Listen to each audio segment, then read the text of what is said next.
This is about the general guidelines for toxicity studies. So, if the question is write about the general guidelines to perform the toxicity studies, or if they are asking write the protocol for the toxicity studies, or if they are asking how can you design and conduct the toxicity studies, you can go with these side headings. Actually, I forwarded this document last week itself and I told to go through it.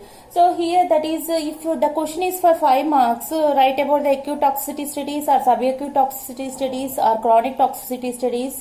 It is for 5 marks. So whatever the content already I have delivered, that will be enough. But if it is 10 marks means you have to go with somewhat extension of that thing. For that extension purpose, you can add all these points. That means once you decided to go with the toxicity studies, you have to go with these. These are different parameters, or you can say that these are different designing parameters which you have to consider or which you have to take into implementation.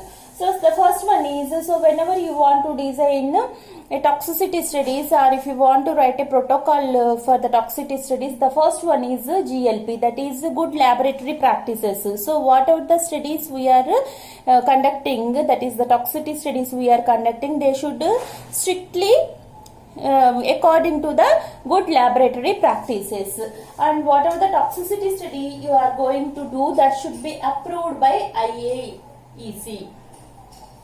So all the toxicity studies, whether you are going with acute toxicity study, chronic toxicity study, or you are going with some local toxicity studies, all those should be approved by this IAEC. What is IAEC? Already I explained in the practical. That is Institutional Animal Ethics Committee. So here whatever your toxicity studies protocol should be approved by the IAEC, then only you can start your bench work or you can start that toxicological studies. So next one is one more very important determinant in this toxicity studies is test animals. So here test animals are very important because whenever you are going with the suitable test animal, then only you will have the proper result of the toxicity studies. So in the test animals, what parameters you have to consider means, first you have to select the suitable species or strain. So for example, if you see the allergenicity test, we are telling that guinea pig is most suitable. How you know? Because of the previous studies which were done on the guinea pig tissues, we are aware of guinea pig tissue is very sensitive to histamine. So that in the allergenicity test, the histamine is the main mediator. We are employing this guinea pig for the hypersensitivity reaction testing or for this allergenicity testing. So like that, depending on the previous studies as well as depending on the previous literature, that means depending on previous studies you will have the previous literature. Depending on those, you have to select the suitable species as well as a strain. So in some of the cases you have to stick to rodents only, so that you have to select that rodent. And again in the rodents, that is if you taking the rat, in that rat you will have different strains will be there. You can have the whatever this Wistar rats, Sprague Dawley rats, like that you will have different strains will be there. So which particular strain should be used? It depends on the sensitivity of that particular strain as well as the species. So always during the selection of the animal, always consider the sensitivity of that particular animal towards your test compound.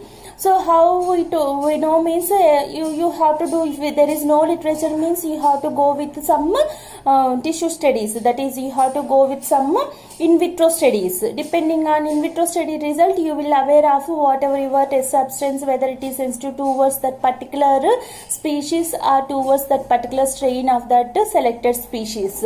So like that selection of the species and strain should be depending on the sensitivity of the animal towards your test, and that sensitivity can be considered, it can be known from the previous literature or previous studies.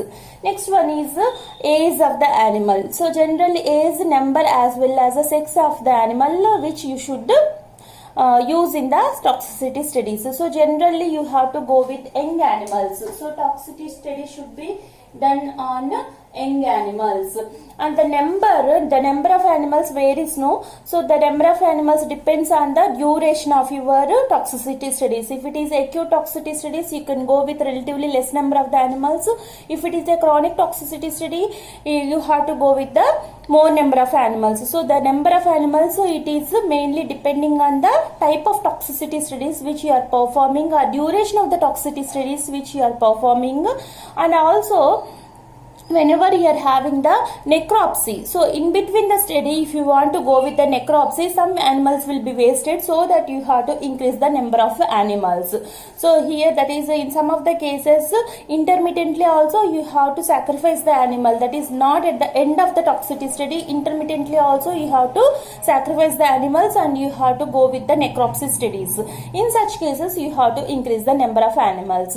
And generally, if you see the sex, generally male and female are employed in the both male and female are employed in these toxicity studies, but in some cases you have to go only with the female or only with the male, depending on the type of your test drug.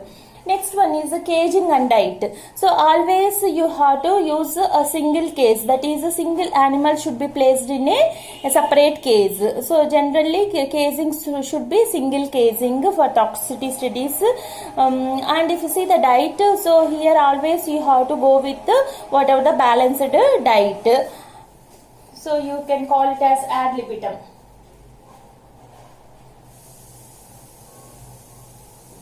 So it is the ad libitum diet. That means it should be of proper, you have to give the balanced diet as well as the proper, that is a suitable drinking water to the animals. Next one is mortality as well as necropsy. So if you see that is during the studies, the test animals mortality should be considered. So if there is, that is you will have the observations, daily observation will be there. In such cases, the mortality should be considered. Generally, if you see the control animals, in the control animals, the mortality should not be more than 10%. In control animals means you are not giving any drug. So whenever you are not maintaining the proper conditions in your animal house, it may increase the probability of death because of some infections, some insects like that. So that here you have to check the mortality of the control. If the control group is showing more than 10%, that is, for example, if you are employing 10 animals in the control group, if one animal is dead is okay, but more than that dead means you are not maintaining the proper conditions, or that particular animals, bred animals, they are having some disease, that is they may having some genetic problem like that. So that here you have to consider the mortality. The control group should always show less than 10% of the mortality. In such cases only your toxicity studies will be valid. If the control animals itself they are showing more mortality, means in the test group you will have more mortality, and you don't know whether the mortality is because of the conditions, whatever the worse conditions which you are maintaining in your animal house, or it is because of the test, you won't know. So that's why here you have to consider the mortality. That is, during the testing you will consider the mortality, that is another thing. So there is any other causes of the mortality that you have to determine. And next one is, so whenever the test animals are subjected to the necropsy, always necropsy should be done immediately after the sacrificing the drug, because if you are giving more time, if there is more gap between the sacrificing the animal and necropsy studies, what will happen? The tissue will undergo autolysis. So that means there will be the deterioration of the tissue starts. So that you cannot separate the deterioration is because of your drug, or it is because of the whatever that inherent mechanism of autolysis. So that's why here whenever you want to go with the necropsy studies, it should be done immediately after sacrificing the drug.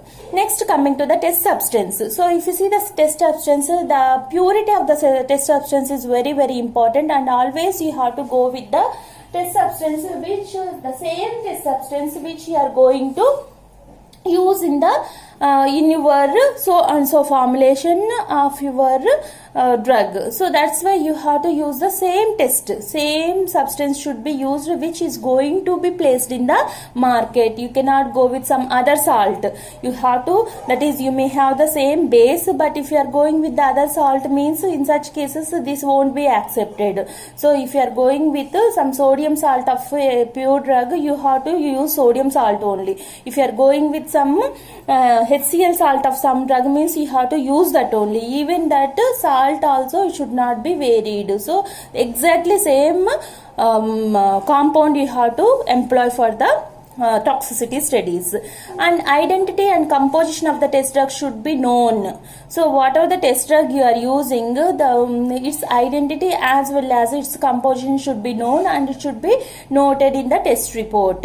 And next one is the stability, quality and purity of the drug during the storage is very, very important. For example, in the chronic toxicity studies, you are going to give the drug on a repeated dose manner for a few months together. So you can give more than 3 months like that also. So in such cases, if the drug is not stable, what happens? So you may have the drug is not stable means whatever that deteriorated products of your drug can cause toxicity. Even though the parent drug is not having any toxicity, your deteriorated products of the drugs may have the toxicity. So that here there will be misinterpretation of the result. So that we are telling that during the storage of the test drug, the stability, quality and purity should be maintained. And next one is the test drug should be properly diluted. So it should be properly diluted and it should be freshly diluted before administration to the animals. Next one is the experimental design. So in the experimental design, you just insert whatever I have already discussed. The experimental design means how you have to divide the groups and how you have to perform the test. So that is nothing but the experimental design, so which I have already discussed. So if you are going to write about the protocol of the acute toxicity studies, at the experimental design you insert all the 3 methods, that is whatever the fixed dose procedure, acute toxic category method as well as the up and down method. And if it is chronic toxicity studies, whatever we have discussed under the chronic toxicity studies, all that you can insert here. Next one is observation and clinical setting, clinical testing. So that is very, very important. So we will aware of the toxicity because of this proper observation as well as clinical testing. So generally daily observation is required for any changes in the animal. Daily 2 times the animal should be observed after giving the test drug. So that means you have to observe any behavioral changes or any morphological changes which appear externally, that is any change in the fur color, any changes in the that is its body weight, any changes in the body, how they are becoming leaner, they are becoming fatter, and you have to even observe that weight, food and water consumption. Generally weight, food and water consumptions will be tested on weekly basis. So that weekly basis weight for water and food consumption should be noted down, and if any changes are there, that should be also recorded. Next one is ophthalmological examination. So if you see the ophthalmological examination, so here many drugs they may lead to, because the eye is a very sensitive part, so if you are having any toxicity thing, you can easily observe there. So here there can be some bleeding from that areas, or you can have the reddening, or there will be debris formation at the eyes. They are very, very easily visible, especially in the rodents. So that ophthalmological examination is also very important. Next, hematological parameters. You have to go with different hematological parameters. Starting from hemoglobin count, you have to go with so you can go with complete blood picture. So that all the tests should be involved in the hematological studies. And next one is, so these up to this you can say as observations, ophthalmological, hematological, even hematological can tell as clinical testing. So if you see the other clinical testings, electrolyte balance should be determined, and you have to go with the carbohydrate metabolism. Carbohydrate metabolism is simply it can done by, you have to estimate the blood glucose concentrations, you have to check whether any change in the blood blood glucose concentration, and also you have to go with liver and kidney functioning, urinalysis, as well as the necropsy. Necropsy is also one of the very important important examination which will give more information about the toxicity. So necropsy, you can go with the gross necropsy as well as the microscopic necropsy.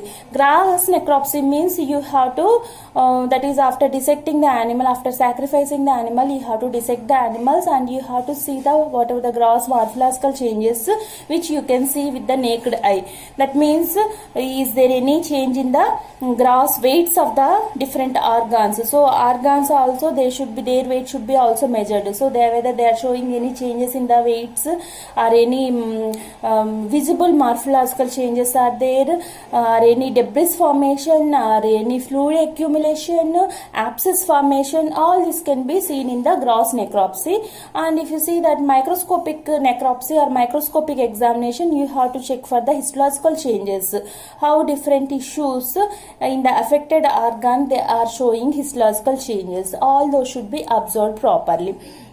Next, coming to the test report. So finally, once your testing is done, toxicological testing is done, means test report is very important. So if you see the test report, in the test report you have to state the test animals as well as test conditions and what are the results you got. Generally results means nothing but which you have seen under observation and clinical testing. All that should be they should be represented in tabulated form. So whenever you are representing the results in the tabulated form, it will be easy to have idea. Along with the statistical significance should be given to your results. So this is the design, or this is the protocol of different, that is you can apply this thing, this total thing to all types. You can apply, these are common things anamata. These are common things which you can adapt for any type of toxicological study. It can be acute, chronic, local toxicity, or whatever the other toxicity studies we are going to discuss. So reproductive toxicity studies, genotoxicity, carcinogenicity and mutagenicity are remaining, which I will discuss in the next classes. But I